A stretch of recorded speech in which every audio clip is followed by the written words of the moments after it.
दोस्तों, स्वागत है अपने नसीब स्टार बैंड ऑफिसर में। तो दोस्तों अभी हम गोल्डीपड़ी गांव में पहुंच चुके हैं और अभी सेटअप का काम चालू है, जो कि हमारे चिराग भाई और दीपा भाई लगा रहे हैं अभी। तो अभी धीरे धीरे पब्लिक आना स्टार्ट हो चुके हैं यहाँ पे। थोड़ी देर में खाना वाना खा के हम शुरू कर देंगे। और अभी देख सकते हो ये अपने नसीब और वहाँ पे मंडप है दोस्तों। अरे बोस, हम अभी पहुँच चुके हैं गोल्डीपड़ी गांव में, सागबारा तालुका में। और अभी खाना खाने के लिए आए हैं। आज हमें संगीत सृष्टि मिल गई है, तो आप उधर थोड़ी झलक दिखा के आओ, तब तक हम खाना खा लें। ठीक है।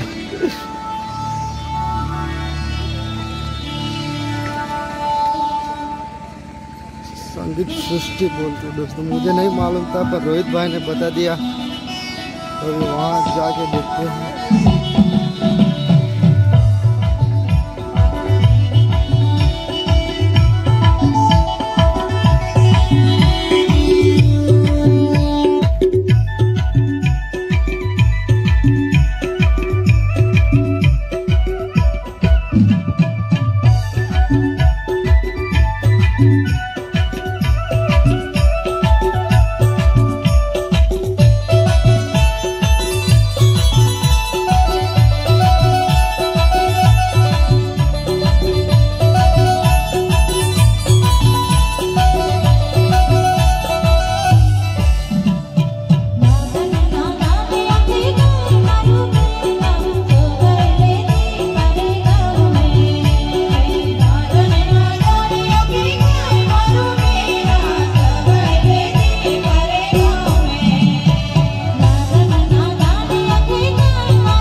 बहुत ही अच्छा बजट है ये भी, और हमारा सेटअप लग गया है और अभी थोड़ी देर में शुरू कर देंगे।